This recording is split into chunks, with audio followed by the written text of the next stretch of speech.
of the show for today.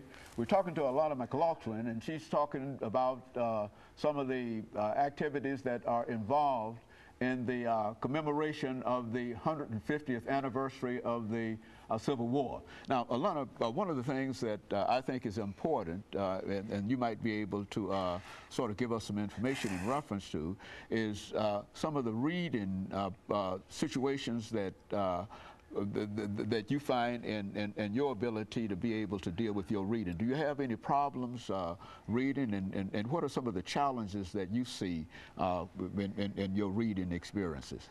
Actually, I don't have any problems when I read. The only problem I have when I read is I need focus. Just put all my attention on the book that I'm reading. Just put all of them.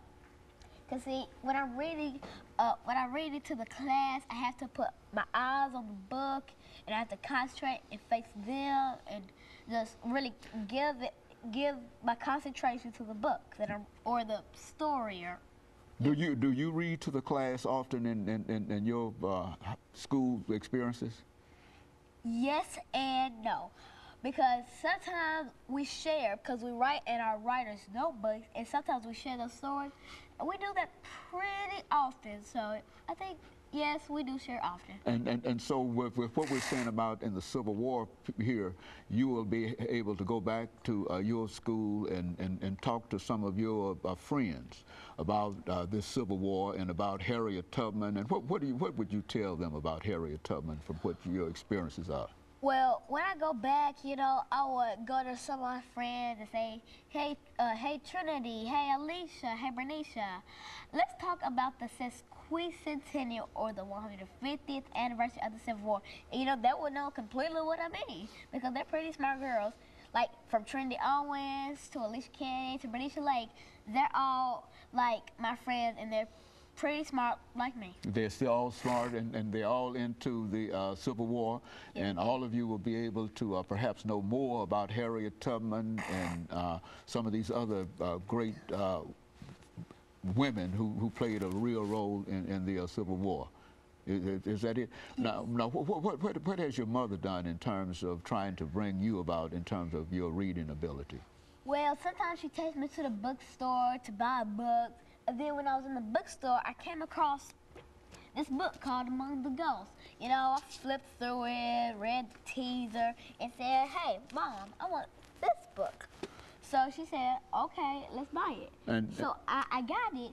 And then when I flipped to the back page, I noticed that Amber Benson was Tara McClay on Buffy the Vampire Slayer, the show, and I was like, I watch that show all the time, and I recognize that face. You recognize and you know the characters, the author of that book. Is that what you're saying? How do you happen to know the author of that book? Because she started as Tara McClay on Buffy the Vampire Slayer, the show, and I watched that show not often, but occasionally. And it's and so now she puts it out in a book and for children young children to read. And are there many books like that you know of? Yes, because this is the first book I've come upon that I know the author. I've heard of authors like David Shannon or all that, but this is the first real book that I came across that I know the author from seeing her on TV. Mm-hmm. And so you happen to know the authors of a number of books. Not only do you know try to get the information, but you try to remember the authors and the series and etc. And they've got a lot of series in your school? Yes, they have a bunch of series like The Magic School Bus. I can know David, all the David books by David Shannon. All those books, they have a bunch of series of them, like science books, science pages. They have a bunch of series in my library. And so all of you have an opportunity at a certain time to go to the library and read. If we ask our teacher, we can go down to the library and pick out a number of books, only if we return our books, because we have to take responsibility and be respectful of the bus because they cost money.